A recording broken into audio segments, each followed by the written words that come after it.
Good afternoon, everyone. This today's lecture we have to starting of the human resource management. The last lecture we have to conduct the concepts and the basics importance of the human resource management. ज्यामध्ये कुठल्याही organisations मध्ये मानवी संसाधन किंवा त्या ठिकाणी असलेले जे मनुष्यबळ आहे ते का गरजेचं आहे किंवा त्याचा अभ्यास करणं का गरजेचं आहे याचे इम्पॉर्टन्स किंवा त्याची गरज का आहे हे अभ्यासलं. या असणाऱ्या चॅप्टर मध्ये 403 स्पेशलायझेशन्स मध्ये तुम्हाला मुळामध्ये HRM म्हणजे ह्युमन रिसोर्स मॅनेजमेंट आणि HRD म्हणजे ह्युमन रिसोर्स डेव्हलपमेंट या दोघांमध्ये बेसिक डिफरन्स काय आहे किंवा तो कशा पद्धतीने अभ्यासला जातो. दोन्ही कन्सेप्ट जवळपास जरी सारख्या वाटत असल्या तरी पण त्या सारख्या नसून पूर्णपणे वेगळ्या आहेत. ज्या असणाऱ्या पार्ट मध्ये आपल्याला 13 चॅप्टर्स कंडक्ट करायचे आणि लास्ट लेक्चर मध्ये आपण याचा एक पहिला जो युनिट आहे ते कम्प्लीट केलं होतं. त्याच्या असणाऱ्या अनुषंगाने की what are the development in the human resource any of organisation when they have to placing their whole of the human factors to the requirement of their vacancies. That was the time they have to placing the so much background idea about the vacancy seats. So what are these things किंवा त्या ठिकाणी एखादी व्यक्ती recruit करत असताना कुठल्या गोष्टींचा विचार करणं गरजेचं आहे. तर या सगळ्यांचा अभ्यास या ठिकाणी या फर्स्ट चॅप्टर मध्ये आपण बघितला होता. लास्ट लेक्चरला जे तुम्हाला 401 आणि 402 हे जे दोन HRM चे पार्ट्स आहेत ज्याच्यामध्ये इंडस्ट्रियल रिलेशन्स किंवा इंडस्ट्रियल असणाऱ्या टेक्निक्स मध्ये जे असलेला डिफरन्स आहे तो आणि त्याचबरोबर या ठिकाणी 402 मध्ये तुमचं असणारं डेव्हलपमेंट स्किल्स एखाद्या ऑर्गनायझेशन सोबतच्या कशा प्रकारे असल्या पाहिजे किंवा त्या कशा प्रकारे इम्प्रूव्ह केल्या पाहिजेत. तर या देखील पार्ट या ठिकाणी कंडक्ट केलेला आहे. So that's the reason in that the next part we have to study about that. याच्यामधला जो नेक्स्ट पार्ट आहे जो आज आपण या लेक्चर मध्ये कंडक्ट करणार आहोत तो आपण या ठिकाणी डिस्कस करूया.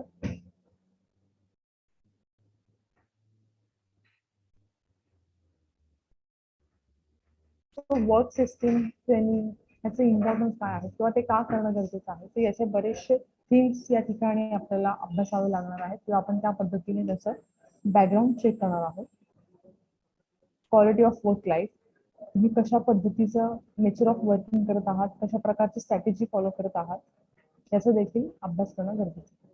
तर यामध्ये आजच्या लेक्चरमध्ये आपण कॉस्ट लिडरशिप तर कॉस्ट लिडरशिप हा ह्युमन रिसोर्स मॅनेजमेंट मधला इम्पॉर्टंट पार्ट का समजला जातो किंवा तो का असणं गरजेचं आहे हे बघूया. बिकॉज ऑफ द कॉस्ट म्हणजे एखादी वस्तूचं उत्पादन घेत असताना त्यासाठी लागणारा किंवा येणारा खर्च म्हणजे कॉस्ट आहे. तर कॉस्ट ऑफ लिडरशिप म्हणजे ह्युमन रिसोर्स मॅनेजमेंट मध्ये कॉस्टचा वापर किंवा त्याचा अर्थ कशा संदर्भात घेतला जाईल. तर कुठलंही प्रोडक्ट किंवा कुठलीही सर्व्हिस ज्यावेळेस प्रोव्हाइड केली जाते किंवा दिली जाते तर ती देत असताना त्याच्यासाठी होणारा जो काही खर्च आहे किंवा त्यासाठी लागणारे जे काही मनुष्यबळ आहे त्यांना ट्रेनिंग देणं त्यांना रिक्रूट करणं एखाद्या थर्ड पार्टी HR कंपनीकडनं जेव्हा त्यांचं रिक्रुटमेंट केलं जातं तर त्या ठिकाणी त्यांना द्यावं लागणारं जे काही मानधन आहे किंवा त्यांना द्यावं लागणारं जे काही कन्सल्टेशन फीज आहे तर याचा सगळ्यांचा अभ्यास किंवा या सगळ्यांचं मॅनेजमेंट स्किल्स प्रमाणे तुम्हाला एका व्यक्तीवर होणाऱ्या खर्चाचा विचार देखील करणं गरजेचं आहे. आणि डेव्हलपमेंट करत असताना कुठल्याही इंडस्ट्रीमध्ये तुम्हाला ही जी कॉस्ट आहे ती कमीत कमी कशी ठेवता येईल या दृष्टिकोनातून सर्वात जास्त विचार केला जातो. So that's the reason any of cost or any of the expenses which is to be putting for the organizations that was the time every cost accountant and every administration management they have to face for that how we have to reduce our prices for the putting there the good industrial survival of the year of the market. So cost leadership means having the lowest per unit cost into the industry which will be at the lowest cost relation to the reliefs. A company that attempts to become a lowest cost production in the industry can be referred to as those following the cost of the leadership strategy. So first of all, what is a leadership strategy? म्हणजे तुम्हाला ज्यावेळेस तुम्ही management शिकता तर मॅनेजमेंटच्या असणाऱ्या things प्रमाणे मुळामध्ये प्लॅनिंग स्टाफिंग ऑर्गनायझिंग ह्या ज्या काही बेसिक फंक्शन्स आहेत त्याच्यामध्ये लिडरशिप हा देखील एक इम्पॉर्टंट घटक किंवा फंक्शन समजलं जातं. तर लिडरशिप म्हणजे नक्की काय आहे तर कुठल्याही ऑर्गनायझेशन्समध्ये ते काम करून घेण्यासाठी टॅक्टफुल जे काही तुम्ही त्यांच्याकडनं काम करून घेणार आहात त्यासाठी एक व्यक्ती जो आहे त्याच्यामध्ये तुमचं कम्युनिकेशन, काम करून घेण्याचे स्किल्स आणि तुमचं असणारं त्यावरचं एक कंट्रोलिंग पार्ट हा ज्या व्यक्तीकडे आहे which is called as a leaders. So the company organizations they have to funding so much huge amount for the leaders. So that's the reason त्या व्यक्तीने लिडरशिप करताना फक्त आणि फक्त प्रॉफिट किंवा कंपनीचा फायदा किंवा त्याचे असणारे एक्सपेन्सेस एवढाच विचार न करता त्या ठिकाणी ह्युमन रिसोर्स मध्ये त्या ठिकाणी असलेले जे काही एम्प्लॉईज आहेत किंवा त्या ठिकाणी असलेले जे काही कामगार आहेत तर यांना तुम्ही शिकवत असताना किंवा त्यांना ट्रेनिंग देत असताना तुमच्या सोबत त्यांना ट्रेन करून तुम्हाला जे अपेक्षित आहे ते काम करून ते घेतलं पाहिजे. पण त्याचबरोबर त्या गोष्टी करत असताना त्यांना स्वतःची डेव्हलपमेंट कशी करता येईल यासाठी देखील बेस्ट नॉलेज किंवा बेस्ट एम्प्लॉयर देणं हे देखील तितकंच गरजेचं आहे. मग यासाठी HRD म्हणजे ह्युमन रिसोर्स डेव्हलपमेंट ज्या ठिकाणी मानवी संशोधन विकास मंडळ असतात त्यांचा जो रोल आहे तो कशा प्रकारे फॉलो करतात तो प्रत्येक कंपनीच्या असणाऱ्या ऑर्गनायझेशन स्ट्रक्चर प्रमाणे तो रोल प्रत्येकाचा वेगवेगळा आहे. ज्या असणाऱ्या ऑर्गनायझेशन मध्ये पूर्णपणे मॅन्युफॅक्चरिंग केली जाते तर तिथला असलेला वर्करचा फ्लो हा टोटली डिफर आहे. For example any of the differentials company, for example, of the any of service industry. So they have to provide the how much services they have to put in their your sites and what are the requirement of the employer staff and the employee staff which is to be conducted in the differential price list methods also. त्यामुळे workers वरती किंवा त्या ठिकाणी असलेल्या employee वरती खर्च करताना human resource development सेक्टरला हे माहिती असणं गरजेचं आहे की आपण त्यातला होणारा खर्च हा कुठल्या प्रोडक्टमधून कव्हर अप करणार आहोत. सो त्याच्याप्रमाणे तुमची डेव्हलपमेंट ही देखील गरजेची आहे किंवा महत्वाची समजली जाते. नेक्स्ट पार्ट या ठिकाणी कंडक्ट केला आहे a framework for the HRD process. आता HRD म्हणतो आपण किंवा मानवी संसाधनांचा विकास होणं गरजेचं आहे. ती प्रोसेस कशा प्रकारे केली पाहिजे किंवा त्या अनुषंगाने कसा अभ्यास केला पाहिजे तर याच्या काही फेजेस आहेत ज्या तुम्हाला या स्क्रीनवरती दिसतील. मुळामध्ये HRD का अभ्यासली गेली पाहिजे तर कुठल्याही संस्थेमध्ये ऑर्गनायझेशन्समध्ये मग ते महाविद्यालय असो, शाळा असो, कॉलेजेस असो, तुमचं IT कुठलंही सेक्टर असो किंवा विद्यापीठ असो, whole of the natures of the organisation they have to concentratedly not be run without the human being. म्हणजे कुठलंही सेक्टर त्या असणाऱ्या मानवी संसाधनाशिवाय रन करू शकत नाही आणि तसं जर गोष्टी असतील तर ऑब्व्हियस आहे की तुमच्या संस्थेमधले तुमचे जे काही वर्कर्स आहेत ते तुमचे असेट्स आहेत. And so that's the reason तुमच्या कुठल्याही संस्थेचा चिरंतन काळासाठी किंवा कंटिन्युएशन फेजसाठी तुमच्या इथले employee staff members it's also most important whenever you have to give the so large time of your life they have to put in for the development of the organization. So that is the reason every company also give the satisfaction roles for the employees giving the human resource development. म्हणजे कंपनीचं ऑर्गनायझेशनचं काम करते वेळी तुम्ही स्वतःचं पण development किंवा जॉबच्या असणाऱ्या जे काही नेसेसरी थिंग्स आहेत तर तिथंच न राहता त्याच्याही पेक्षा स्वतःला डेव्हलप करणं देखील किती इम्पॉर्टंट आहे जेणेकरून इनडायरेक्टली तुम्ही ऑर्गनायझेशन्स मध्ये असलेल्या डेव्हलपमेंटला पुट ऑफ करता किंवा त्या ठिकाणी प्रोडक्शन इम्प्रूव्ह करायला हातभार लावता. तर याच्यामध्ये जे काही महत्वाचे थिंग सांगितलेले आहेत किंवा ज्या 4-6 फेजेस आहेत ज्या 4 फेजेस मध्ये तुम्हाला हे सांगायचा प्रयत्न केलेला आहे की HRD एफर्ट्स किंवा ह्युमन रिसोर्स डेव्हलपमेंट का इतक्या मोठ्या प्रमाणामध्ये तुमच्याकडनं ते काम करून घेतात किंवा त्याची गरज काय आहे. तर बेसिकली आहे नीड असेसमेंट फेज. ऑब्व्हियस आहे की समोरच्या असणाऱ्या HR लेवलच्या मॅनेजरला हे माहिती असणं अपेक्षित आहे की तुम्ही त्या ऑर्गनायझेशनच्या मुळामध्ये काय गोल आहे. लक्षात येतं जर तुम्हाला गोल माहिती असेल त्या असणाऱ्या रिसर्च सेंटर मधनं म्हणा किंवा त्या ठिकाणी असतील त्या ऑर्गनायझेशन जे आहे त्यांचं असणारे जे काही गोल्स आहेत त्यांचे एम्स अँड ऑब्जेक्टिव्ह काय आहेत हे जर तुम्हाला माहिती असेल तरच त्याच्या अनुषंगाने तुम्ही त्या ठिकाणी असलेल्या एम्प्लॉईला रिक्रूट करू शकता.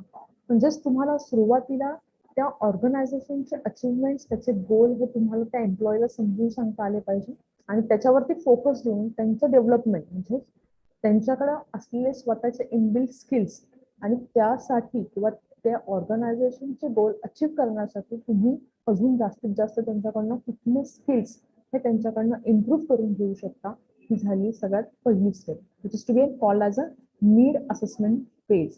So any of the organisation goals has to be its effectiveness in the researching these goals. त्यांच्या असणाऱ्या ठरवलेल्या विजन्स पर्यंत, गोल पर्यंत पोहोचण्यासाठी तुम्ही सगळ्यांनी बसून एकत्र काम करणं गरजेचं आहे. आणि ते करण्यासाठी तुम्हाला HRD कडनं आलेला जो काही प्रोपोगंडा असेल किंवा प्लॅटफॉर्म असेल तो पुढे पुट ऑफ करणं गरजेचं आहे. Next one is a gaps between the current skills and the skill needed to the perform of the job successfully. Obviously आताप्रमाणे सांगितलं त्याच मेथडने. फॉर एक्झाम्पल असा विचार केला की तुम्ही पर्सिस्टंट मध्ये जॉईन करणार आहात आणि पर्सिस्टंटला जॉईन करण्यासाठी तुम्ही 2 महिन्यापूर्वी इंटरव्ह्यू दिलेला आहे. 2 महिन्यापूर्वी इंटरव्ह्यू दिल्यानंतर ते तुम्हाला वेटिंगवर यासाठी ठेवत आहेत की त्यांच्याकडे असलेला एक्झिस्टिंग जो स्टाफ आहे त्या असणाऱ्या स्टाफ मेंबर्स पैकी आपण अजून किती अशी लोक आहेत ज्यांना ट्रेनिंग देऊन पुढचं डेझिग्नेशन किंवा पुढच्या असणाऱ्या प्रमोशन देऊन त्यांना पुढे कॅरी करू शकतो, की जेणेकरून 1-1.5-2 वर्ष तुम्ही सर्व्हिस प्रोव्हाइड केल्यानंतर तुम्हाला त्या संस्थेचे ऑब्जेक्ट एम्स काय आहेत हे लक्षात आलेले असतात. आणि जेणेकरून एक्झॅक्टली तुम्हाला त्या संस्थेला पुढे घेऊन जाण्यासाठी काय रोल प्ले करायचा आहे यासाठी तुमच्यावर नव्याने खर्च करावा लागणार नाही. परंतु जर त्याच ठिकाणी एखादा नवीन स्टाफ मेंबर भरला जातो तर त्या ठिकाणी त्या असलेल्या वर्करला असलेलं त्याचं जे काही नॉलेज आहे ते नॉलेज खूप अद्ययावत असेल असं नाही, किंवा तो त्या असणाऱ्या इंडस्ट्रीच्या व्ह्यूप्रमाणेच त्यांनी काम केलेलं असेल असंही नाही. सो या सगळ्यांचं कंपॅरिझन करून, या सगळ्यांचा अभ्यास करून जे काही थोडेफार कमी स्किलफुल असलेले वर्कर्स आहेत त्यांना तुम्ही खूप चांगल्या प्रकारे स्किल ऑफ फुल कसं करता येईल आणि त्यांचा परफॉर्मन्स तुमच्या ऑर्गनायझेशनच्या असणाऱ्या वेगवेगळ्या विजनसाठी कसं अचिव्हमेंट करू शकतो हे शोधून काढणं गरजेचं आहे. So it's called the first step for the need of assessment. Assessment म्हणजेच काय आहे? You have to find out some of the evaluation. So what are the meaning about that? What are the last vision of your organizations? So that's the reason you have to put off that the whole of the constructive manner. The next step is a design the phase. It's called as a design phase. तुमच्या लक्षात आलं की तुमच्या ऑर्गनायझेशनचे achievement काय आहेत, गोल काय आहे. पण हे सगळे विजन अचीव करताना, हे सगळे गोल ठरवत असताना तुम्ही तुमचं असणाऱ्या कामाचं स्ट्रक्चर कसं तयार केलं गेलं पाहिजे हे देखील ठरवणं खूप गरजेचं आहे, which is called as a design phase. तुमच्या असणाऱ्या अद्ययावत सगळ्या जे काही तिथे असणारे कामगार आहेत किंवा एम्प्लॉई आहेत त्यांना तुम्ही ही जाणीव करून दिलेली आहे की तुमच्या कंपनीचे विजन्स काय आहेत. आता त्यांच्याकडनं तुम्हाला अजून जास्त चांगल्या प्रकारेचं काम करून घ्यावयाचं असेल तर तुम्ही त्यांची डेव्हलपमेंट कशी करता, ह्युमन रिसोर्स डेव्हलपमेंट. थोडक्यामध्ये या ठिकाणी कंपनीचे असलेले विजन्स हे तुमच्याकडनं पुट ऑफ करत असताना तुमच्याकडे कुठले स्किल्स असले पाहिजे किंवा तुम्ही कुठल्या गोष्टींचे स्किलफुल नॉलेज घेऊन पुढे गेलं पाहिजे हे यात सांगितलं. It is called as a design phase. The first aim of this step like that the objective of the program should be defined. कुठलाही कार्यक्रम किंवा कुठलाही असणारा एम्प्लॉई किंवा वर्करसाठी राबवलेलं कुठलंही शिबिर असू देत, कार्यशाळा असू देत, कॉन्फरन्सेस असू देत, वर्कशॉप असू देत, तर हे राबवण्यामागचं कार्य किंवा ऑब्जेक्ट हेतू काय आहे हे सुरुवातीला HRD ला सांगणं गरजेचं आहे. सेकंड, ते डेव्हलप करत असताना त्याच्यामध्ये प्रत्येक प्रोग्रामचं प्लॅनिंग काय स्ट्रक्चरने केलेलं आहे. फॉर एक्झाम्पल एखाद्या खेडेगावामधल्या असलेल्या जी काही मुलं आहेत, ग्रामीण भागामध्ये जे आहेत, तिथलं त्यांचं एज्युकेशन कम्प्लीट झाले आणि त्यांना आपण पुण्यासारख्या सिटीमध्ये एखाद्या ठिकाणी IT सेक्टरमधला जॉब देतो, तर त्यांच्याकडनं जे अपेक्षित वर्क आहे, for example they have to some of the drawbacks for the technical knowledge, some of the language barrier when they have to put in their own self into the introduction of their whole of the market. So as a training basis you have to provide which are the circumstances they have to remedies. त्यांच्याकडे असलेल्या ज्या काही त्रुटी आहेत त्या कमी करून त्यांना कशा प्रकारे तुम्ही प्रवाहाच्या ओघामध्ये आणू शकता हे डिझाईन करण्याचं काम हे HRD डिपार्टमेंटचं आहे. त्याला डेव्हलपमेंट सेक्टरमध्ये सर्वात जास्त डिमांडेड समजलं जातं आणि ज्याप्रमाणे त्यांच्याकडनं काम करून घ्यायचंय त्यासाठी HR ला अपेक्षित असलेल्या सर्व गोष्टी त्या ठिकाणी तो डिझाईन करेल आणि त्याच्यासाठी तो कशा पद्धतीने प्लॅटफॉर्म मांडून घेईल किंवा काम करून घेईल त्याचं बेस्ट एक्झाम्पल या ठिकाणी सांगितले आहे. ही झाली सेकंड स्टेप. थर्ड स्टेपमध्ये आहे इम्प्लिमेंटेशन फेज. इम्प्लिमेंटेशन करणं म्हणजे एखाद्या गोष्टीची अंमलबजावणी करणं. मग आता ज्या ठिकाणी तुम्ही HRD म्हणजे ह्युमन रिसोर्स डेव्हलपमेंटमध्ये तुमच्या असणाऱ्या वर्कर्स किंवा मानवी संसाधनांचा तुम्हाला विकास करावायचा आहे, डेव्हलपमेंट करायचे आहे, तर तुम्ही जे काही विजन्स ठरवलेले आहेत तुमच्या ऑर्गनायझेशनचे, त्याच अनुषंगाने तुम्हाला त्या वर्कर स्टाफकडनं किंवा त्या असणाऱ्या मानवी संसाधनांकडनं काम करून घेत असताना तुम्ही कशा पद्धतीने काम करून घेणार आहे याचं डिझाईन प्लॅन आउट केलेलं आहे. आणि तिसऱ्या स्टेपला सगळ्यात महत्त्वाचं आहे की इम्प्लिमेंटेशन द पेज. ते जे काही तुम्ही प्लॅन ऑन पेपर ठरवलेलं आहे ते प्रॅक्टिकली इन ऍक्शन कधी प्रेझेंट होईल हे देखील समजणं खूप गरजेचं आहे. आणि ज्यावेळेस ते इम्प्लिमेंटेशन केलं जातं त्याच वेळेस त्याच्यामध्ये असणाऱ्या ज्या काही त्रुटी आहेत किंवा त्यामध्ये अजून काही इम्प्रुव्हमेंट असणं गरजेचं असलं पाहिजे, ह्या गोष्टी या ठिकाणी समजतं. नेक्स्ट आहे evaluation phase. Evaluation it means जे काही तुम्ही काम केलेलं आहे त्याचं पूर्णपणे केलेलं मूल्यांकन आहे. मूल्यांकन म्हणजे काय, तुम्हाला आठवड्याला 2 आठवडे ट्रेनिंग दिलेलं आहे आणि त्या ट्रेनिंग मध्ये तुम्हाला टेक्निकल जेवढ्या काही बारीक सारीक एरर्स तुमच्याकडनं राहिल्या होत्या त्या तुम्हाला समजून सांगितलेल्या आहेत आणि त्याच्यामधून तुम्ही 8 दिवसात काय शिकलेले आहात, तर त्या 8 दिवसात जे काही तुम्ही एज्युकेशन कम्प्लीट केलेलं असेल त्याचं एक टेस्टद्वारे तुमच्याकडनं इव्हॅल्युएशन केलं जातं. आणि ते का गरजेचं आहे की जर त्याच्यामध्ये काही त्रुटी अपेक्षित असतील तर त्या त्रुटी किंवा त्याचे तुमच्याकडे असणाऱ्या क्वेरीज आहेत त्या पूर्णपणे तिथून एक्सेप्ट करून मान्य करून घेतल्या जातात. Next is the application questions, which is to be asking for like that. Whenever you have to study of the human resource development into the introduction part, no any single organization can't be run without the human resource management.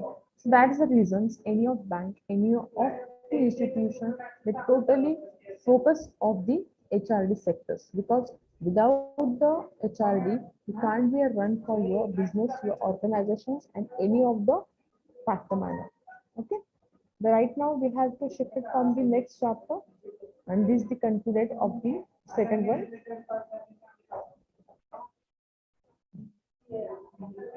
In the first system, we have to only introduction part of the HRD, and the second part HRD foundational concepts. So foundations concept understand. याच्यामध्ये वेगवेगळ्या प्रकारचे approaches आहेत. तुम्ही ज्यावेळेस HR म्हणून काम करता कुठल्याही ऑर्गनायझेशन्स मध्ये, तर लोकांकडनं काम करून घेण्याची जी टॅक्ट आहे किंवा ते करण्यासाठी तुमच्याकडं कुठले स्किल्स स्वतःकडे असले पाहिजे हे समजून घेणं, त्याचबरोबर डेव्हलपमेंट करण्यासाठी ती गरज काय आहे हे सगळे नीड्स हे आपल्याला सेकंड चॅप्टर मध्ये बघायचे. यामध्ये तुम्हाला मोटिवेशनच्या 2 थिअरी आहेत. मोटिवेशन फॉर द परफॉर्मन्स, मुळामध्ये मोटिवेशन म्हणजे काय हे समजून घेतलं पाहिजे. त्याचबरोबर या ठिकाणी motivation of performance at work, ह्या ज्या काही नवीन कन्सेप्ट आहे आज आपण ह्या ठिकाणी अभ्यासणार आहोत.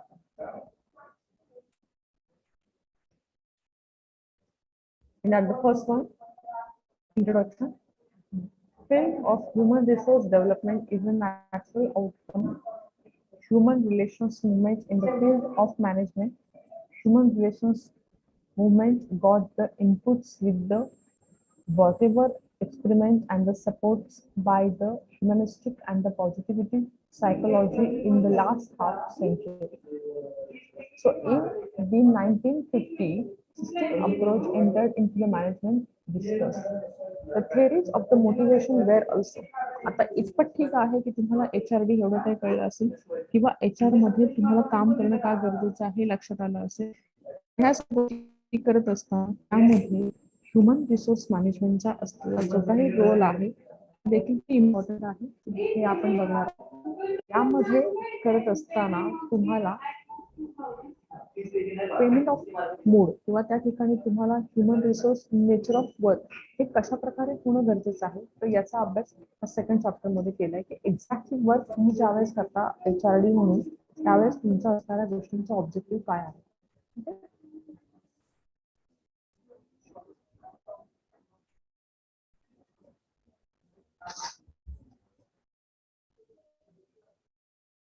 What is the system? The basic, most important thing, systems thinking. System thinking म्हणजे काय, की तुम्हाला अपेक्षित असलेल्या सिस्टीम मध्ये तुम्ही कुठल्या गोष्टी तुम्हाला अपेक्षित आहे की तुमच्या HR मॅनेजरला तुमच्याकडनं अपेक्षित आहेत किंवा तुमच्या ऑर्गनायझेशन साठी कशा पद्धतीने करून दिल्या गेल्या पाहिजे, तर त्या कुठल्या आहेत.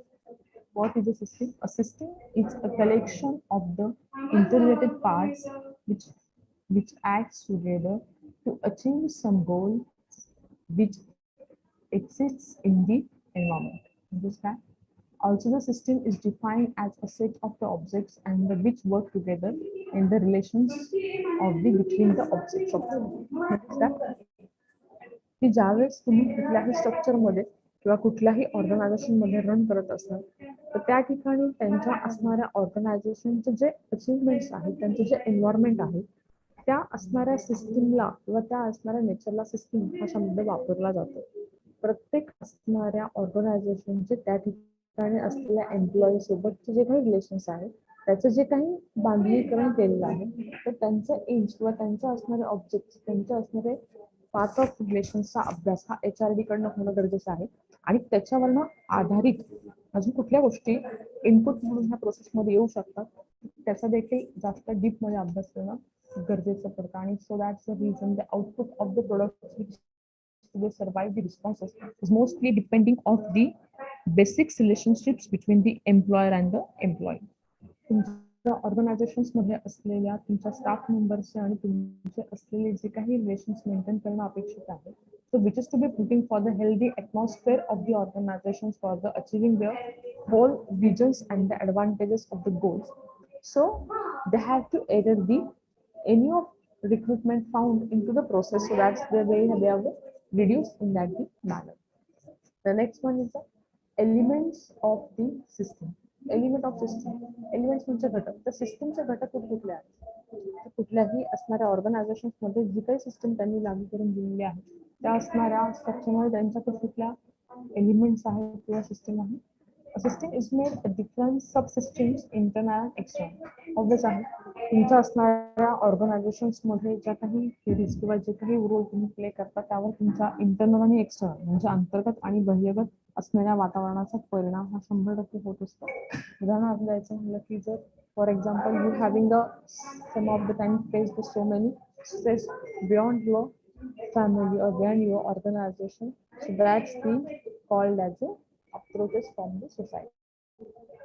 And the second most important, the system approaches understand the organizations. कुठल्या प्रकारचं काम केल्यानंतर तुमच्या ऑर्गनायझेशनला त्यामधून वेगवेगळ्या प्रकारच्या असणाऱ्या लोगन्स किंवा मशिनरीवरचा अभ्यास हा करावा लागणार आहे. त्याचं organism it's an organism and organizations can be understood by the machines having the different components of the working and the predetermined way. This also means that the different components are a replaceable new one.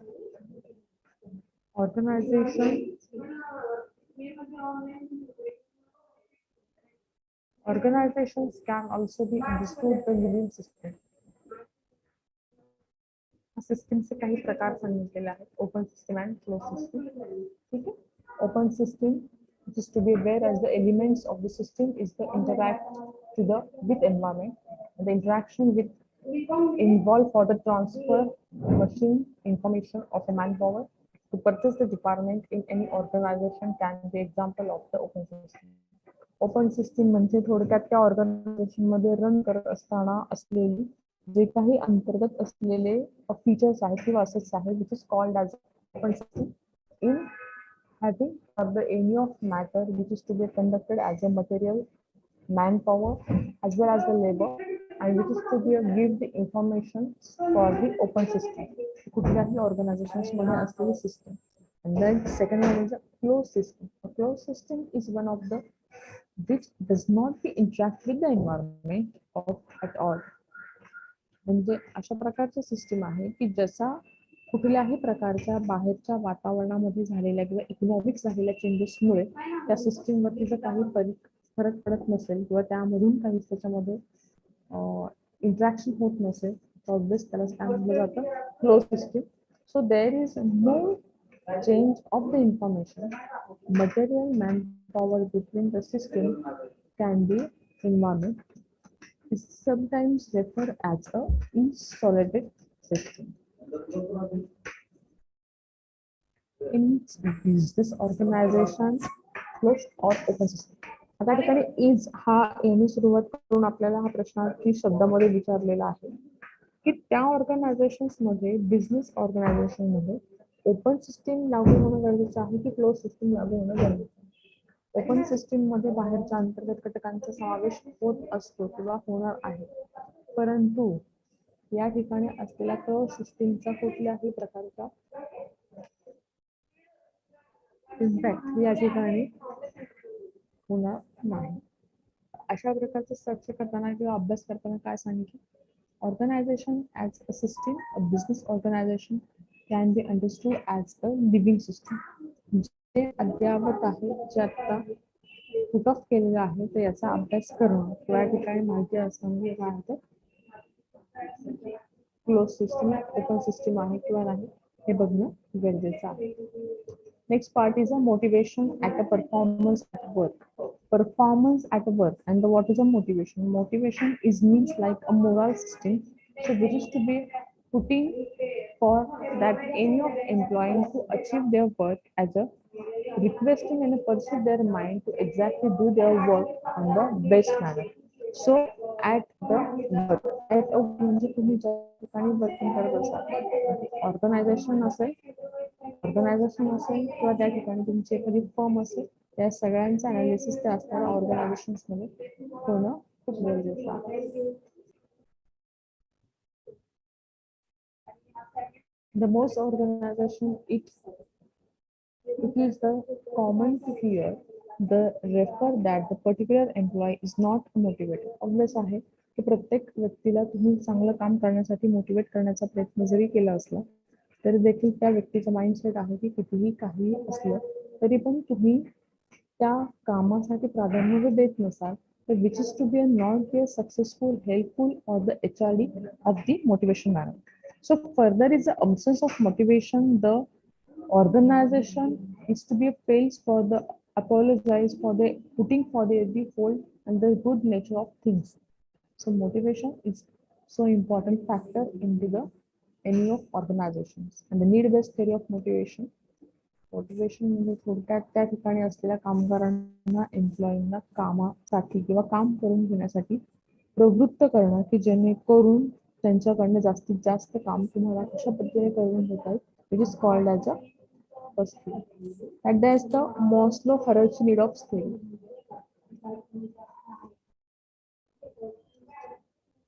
त्याच्यामध्ये दोन theory सांगितलं तुम्हाला, Maslow हरर्ची needs या असणाऱ्या थेरीमध्ये मॉस्लोने मांडलेला जो काही सिद्धांत आहे, या ठिकाणी तुम्हाला डायग्राम नाहीये पण त्या डायग्राम मध्ये पिरॅमिडची डायग्राम आहे आणि त्या डायग्राम मध्ये तुम्हाला स्पेसिफिक सांगितलंय जोपर्यंत एखाद्या मनुष्याच्या असणाऱ्या प्राथमिक गरजा पूर्ण होत नाही किंवा प्राथमिक गरजा पूर्ण झाल्याशिवाय ती व्यक्ती कुठल्याही प्रकारे secure factor, social esteem and the last one is the existalisation, यास कुठल्याही गोष्टीचा विचार करू शकत नाही. So why we have to motivate for the workers? Because if you have not been interacted with your whole of the staff members, that for the time is not to think about that the organization is for us. Just that organisation मध्ये असलेल्या सगळ्या व्यक्तींपर्यंत किंवा सगळ्या व्यक्तींसाठी जर तुम्ही काम करत असाल तर तेवढं काम करण्यासाठी तुमच्याकडनं देखील त्या गोष्टींची पायमल्ली होणं किंवा त्यांची विचारपूस करणं देखील तितकंच गरजेचं आहे. सो या ठिकाणी नीड ऑफ करेज थेरीमध्ये मास्लोच्या ह्या असणाऱ्या थेरीमध्ये तुमचं अन्न, वस्त्र, निवारा, फूड, शेल्टर आणि क्लोथ्स अँड एज्युकेशन या बेसिक ज्या 5 गरजा आहेत ह्या जेव्हा पूर्ण होतील तर ह्या पूर्ण झाल्यानंतर याच्याच पुढे किंवा याच्याच असणाऱ्या अनुषंगाने तुमच्या सिक्युरिटी म्हणजे तुमच्या असणाऱ्या सिक्युरिटी पार्टमध्ये ज्या काही गोष्टी आहेत त्या कशा तुम्ही स्टॉप करू शकता हा देखील तितकाच महत्त्वाचा दुवा समजला जातो. So that's the reason what is the motivated. So motivation is to be a give the pursuit the mind of the workers for the particular work. एखाद्या व्यक्तीकडनं ते काम करून घेण्यासाठी त्याचं मन वळवणं, थोडक्यात मराठीत आपण जे म्हणतो की मन वळवणं, काम करून घेण्याची tact which is called as a motivation system. So that's the reason we have to put in these things. Okay?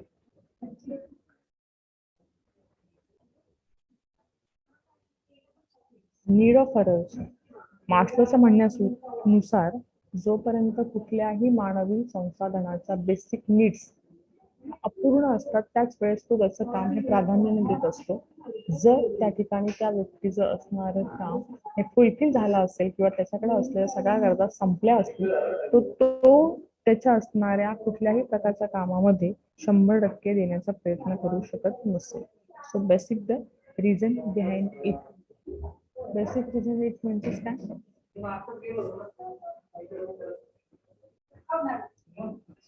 Next one is Albert's ERG theory. Albert यामध्ये the higher level need of the regression of the lower need. म्हणजे बऱ्याच वेळा असं म्हटलं जातं की माणसाला किंवा त्या ठिकाणी खूप जास्त प्रमाणात तुम्ही मोटिवेट जरी केलं असलं तरी देखील त्या मोटिवेशन निगेटिव्ह इम्पॅक्ट देखील त्या ठिकाणी केला जातो. काही वेळेस खूप जास्त मोटिवेशन केल्यानंतर रिझल्ट त्याचा डाऊन होतो आणि काही वेळा खूप कमी प्रमाणात मोटिवेट केलं तरी देखील त्यांचं असणारं जे काही लेवल्स आहेत किंवा जे मोटिवेशनचे लाईफ्स आहेत ते देखील हाय पोपली प्रोव्हाइड केले जातात. So why the need of motivation? Because the reason behind it की no any single person that have to work as well as good that have to particular time. काही व्यक्ती तेच काम करायला 10 दिवस लागेल आणि काही व्यक्ती तेच काम करायला 2 दिवस लागतील. दोघांच्या कामामध्ये जो काही मेन एम आहे तर तो परफेक्ट करून घेण्यासाठी तुम्हाला ती थेरी सर्च करणे किंवा मांडणं खूप गरजेचं आहे. By the reason behind it we have to study for this particular aim. Two factor theory also we have to discuss about that. The next one theory is a cognitive process theory. So what is the theory of this? वरती अगोदरचा जी theory तुम्ही बघितली हर्ट्झबर्ग two factor theory. हर्ट्झबर्गच्या म्हणण्यानुसार ज्यावेळेस कुठल्याही organisations मध्ये काम करणाऱ्या ज्या व्यक्ती आहेत त्या मेंटेनिंग त्यांचं आरोग्य आणि त्या ठिकाणी असलेली मानसिकता ही जर काम करण्याची असेल तर ते खूप चांगल्या पद्धतीने 100% देऊन काम करू शकतात. आणि सेकंड थिंग जे आहे, सेकंड फॅक्टर इज की जर त्या ठिकाणी प्रोव्हाइड केलेलं इन्फ्रास्ट्रक्चर जो आहे तो जर खूप चांगल्या पद्धतीचा असेल तरच त्या ठिकाणी माणूस किंवा मनुष्यबळ हा खूप चांगल्या प्रकारे 100% देऊन त्याचं फुलफिल नेचरचं काम हे देऊ शकतो. हेच दोन फॅक्टर्स म्हणजे हर्ट्झबर्ग्स टू फॅक्टर असं समजलं जातं. नेक्स्ट आहे cognitive process theories of motivation. Cognition. So that's the reason what is this theory. A second group of motivation theory which is called as a cognitive. अगोदरच्या बघितलेल्या theory ज्या आहेत ह्या एक वेगळ्या अँगलमध्ये येतात किंवा वेगळ्या दृष्टिकोनातून तुमचा रोल प्ले करतात. ही जी थेरी आहे तर या थेरीमध्ये थोडंसं वेगळं असं असणारे जे ओपिनियन्स आहेत ते मांडण्याचा प्रयत्न केलेला आहे. A theory of the cognitive process. So what is a cognitive process? A second group of motivation theories called the cognitive theories. So the people sometimes choose the jobs that they like more even though they have to pay and provide less. So this is an instructive motivation factor that the derives people to do that the just for the enjoyment it provides them. And even if that means the sacrificing their needs and to the so much their degree. म्हणजे cognitive जी काही theory मांडण्याचा प्रयत्न केला हे दोन कुठल्या कुठल्या फॅक्टर्सला महत्व देते. तर एक म्हणजे तुमच्याकडे असलेला तुमचा अनुभव जे आहेत एक्सपिरियन्स नॉलेज तुमच्याकडे किती आहे ते बघितलं जातं आणि दुसरं म्हणजे तुम्हाला ऑन द स्पॉट जे काही ट्रेनिंग दिलं जातं त्या असणाऱ्या ट्रेनिंगला तुम्ही किती पॉझिटिव्ह घेऊन एक पॉझिटिव्ह अप्रोच ठेवून काम किती पद्धतीने चांगल्या प्रकारे करू शकता. It is called as a cognitive theory. ठीक आहे. सो दॅट्स रिमेनिंग जो पार्ट आहे याच्यामध्ये एक्सपेंटेज थेरी आहे. ही देखील थेरी तशाच पद्धतीने विचारली गेलेली आहे. गोल सेटिंग थेरी कुठल्याही असणाऱ्या ऑर्गनायझेशन्समध्ये स्वतःचे मोटिवेशनल गोल्स किंवा त्याच्या ठिकाणी असणाऱ्या प्लॅनिंगचे जे काही विजन्स आहेत ते सेट असणं खूप गरजेचं आहे. त्या ठिकाणी प्रत्येक एम्प्लॉईकडनं आलेला जो काही फीडबॅक आहे त्या फीडबॅकवरती तुम्हाला तुमचे स्वतःचे ओपिनियन देऊन HRD डेव्हलपमेंटसाठी त्याचा उपयोग हा करून घेतला जातो. For example, if you have not been comfortable with your infrastructure, so that's the reason you have to put in the complaints for the HRD, and so they have to put in the whole weightage of the HRD management. Okay? Then after social learning method. आता यामध्ये ज्या काही theories input करून दिलेल्या आहेत त्या theories तुम्हाला अभ्यासायच्या आहेत. असाइनमेंट म्हणजे काय, त्या ठिकाणी learning theories of applied at work हा जो नेक्स्ट पार्ट आहे, learning theory of applied to part. This part will be having as a same. Next lecture, remaining part, we have to conducting of the next lecture. So that's the lecture we have to putting the of this